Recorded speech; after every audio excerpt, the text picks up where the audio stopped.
Hello friends, मु आपणकर प्रिय विदु।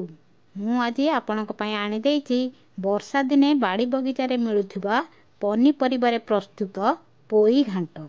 वर्षा दिने पोई बाड़ी बगीचा रे नुआ नुआ गजरा देइथाय। सेई पोईरु दुई तीन खंड घरे थिबा परिबारु कदली दुईटी, कखारु छोट खंडे, आलू दुईटी, बाईगण गोटिए एई सब परिबा को नेई प्रस्तुत पोई घांट। आपण माने चाहिए एथिरे सारू, माटी आलू, पणस मंजी, कांकड़ आदि पकई पारिबे। किंतु आम घरे मो झियो एसबु परिबा को छाड़ी अन्य कोनोसी परिबा खाउ नथिबारु मु आज एतिकी परिबा को नेकी करिबा को जाउची पोई घांट। मु काटिथिबा परिबा 4 रु 5 जन सदस्यक पई। आपण माने चाहिए परिबा को बढ़ेई ओ कमे मध्य पारिबे। एबे चलंतु मसला प्रस्तुत करिबा। 4 रु 5 जन सदस्यक पई मसला रे 2टी पियाज, 7-8 कोला रसुण, अदा छोट खंडे, अल्प जीरा, सुखिला लंका 3-4टी, कंचा लंका 2-3टी स्वाद पई, अल्प मसला होइथिबारु टमाटो फाळे ग्राइंडिंग कले चलिबो।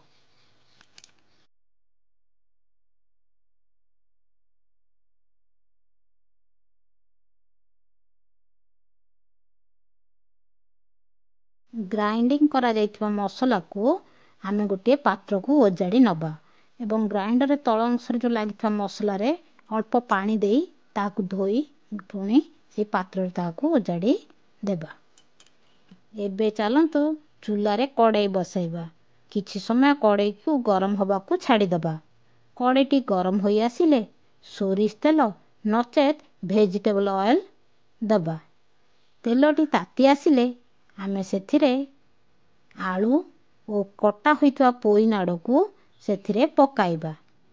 सेथिरे अल्प हळदी ओ लूण देई एहाकू गोलाई घोड़ेई दबा। पोई ओ आलू टिके संतुलित होई आसिले कटा होइतवा कदली ओ कखारू को पकाई सेथिरे अल्प लूण ओ हळदी देई ताकू पुणी गोळेई दबा। परिबा टिके संतुलित होई आसिले आमे आंच को टिके बढ़ाई सेथिरे बाईगण को पकाई पुणी गोळेई रखी दबा।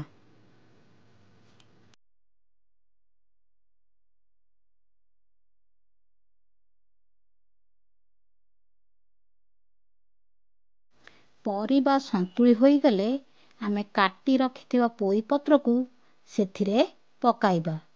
पोईरु पानी बाहर करिया पई आमे सेथिरे सामान्य लूण पकाइबा एवं पोई गंध को काटिबा पई आमे सेथिरे अल्प हळदी देई ताकू भल भाबरे गोळेई नबा। किछि समय परे पुणी घोड़णी काढी ताकू भल भाबरे गोळेई देखिबा जदि पोई पत्र सिझी आसिलानी ताहेले आमे ताकू गोटे थाली को बाहर करी नबा।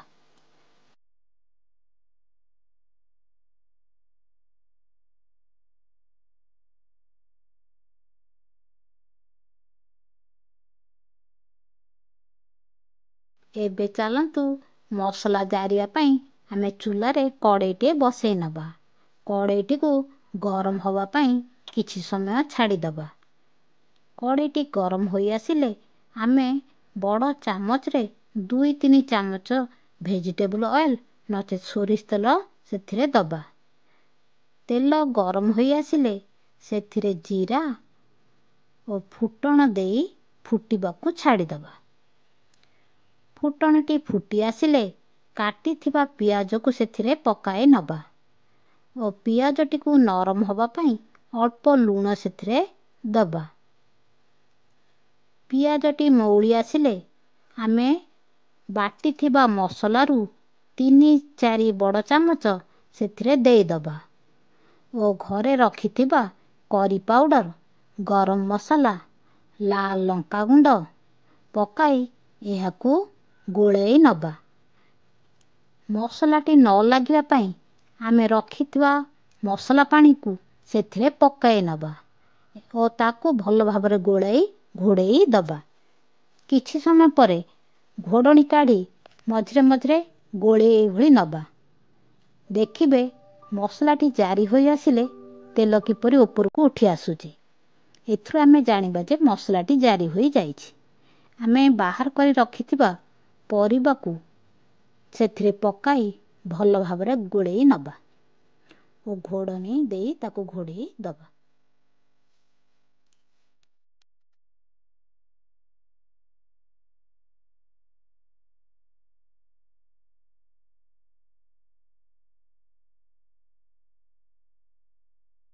ପରିବା ଗୁଡ଼ିକ ମସଲାରେ ସନ୍ତୁଳି ହୋଇଗଲେ ଆମେ ସେଥିରେ ଅଳ୍ପ ପାଣି ଦେଇ ଏହାକୁ ଘୋଡ଼େଇ ଦେବା। 5-10 ମିନିଟ୍ ପରେ ଆମେ ଦେଖିବା ଯେ ପରିବାଟି ସମ୍ପୂର୍ଣ୍ଣ ସିଝି ଯାଇଛି। ଏହାପରେ ଆମେ ଘରେ ରଖିଥିବା ଜିରା ଲଙ୍କା ଗୁଣ୍ଡକୁ ସେଥିରେ ଦେଇ ଏହାକୁ ଭଲ ଭାବରେ ଗୋଳେଇ ନେବା।